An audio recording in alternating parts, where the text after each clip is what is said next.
कि अरे हरियर को मछिया बन के अरे घूमो है गे मैया अरे लगा है अरे जेडी के फोन है अरे मैया लगा है अरे जेडी के फोन है भैया कि अरे हरियर को मछिया पहने घूमो है गे मैया हरियर को मछिया पहने घूमो है गे मैया लगा है अरे लागो है यार जेडी के फोन है मैया लागो है यार जेडी के फोन है हरियर को मछिया पहन के घूमो है गे मैया लागो है यार जेडी के फोन है मैया लागो है यार जेडी के फोन है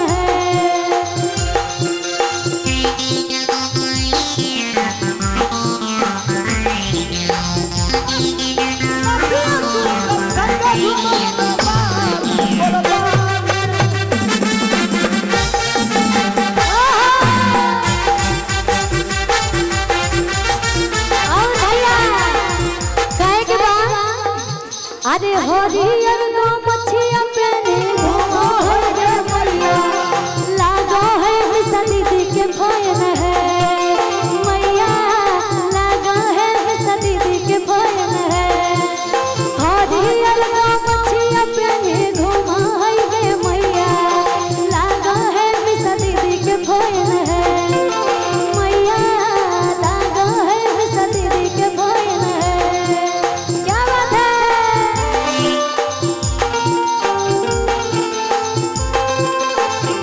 बंद कीजिए थोड़ा सा।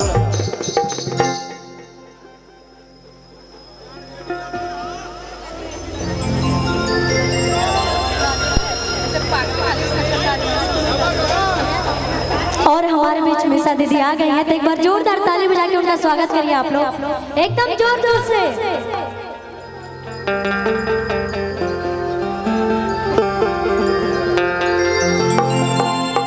एक बार सभी बोलेंगे मिसा दीदी जिंदाबाद।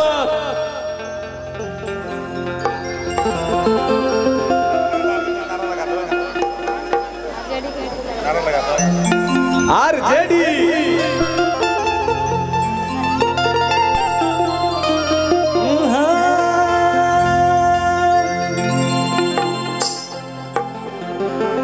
एगो हम दोनों मिलके गाना गाए थे ना आरजेडी पे। बिल्कुल कि अगर फेर से गरीब के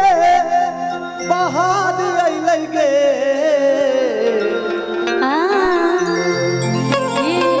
अरे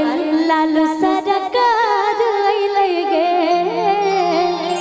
अरे लालू सरकार अइलै गे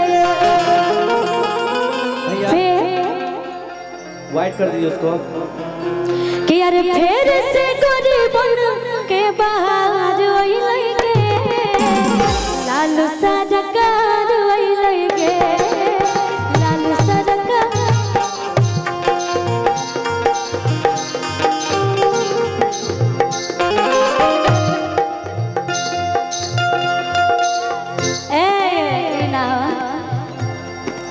कि अरे फेर से गरीबन के बहार अइलै गे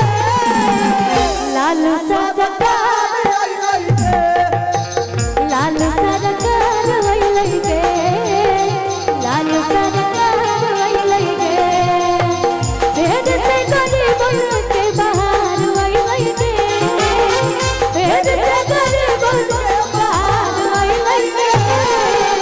लालू सरकार अइलै गे लालू सरकार अइलै गे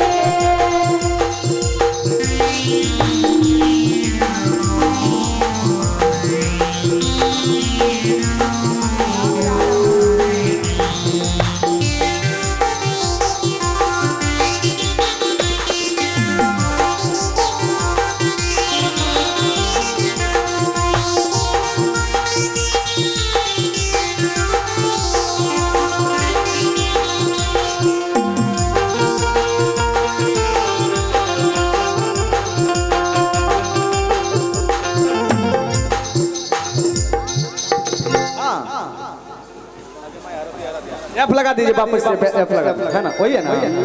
किया के मैं हरदिया दूब पाता बना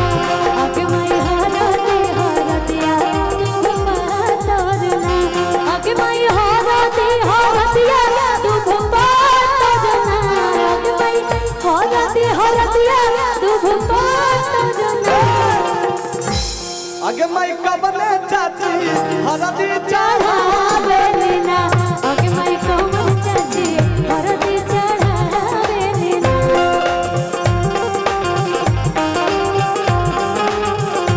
आगे मैं कमल चाची हरदी चढ़ावे लेना आगे मैं कमल चाची हरदी चढ़ावे लेना आगे मैं चाची से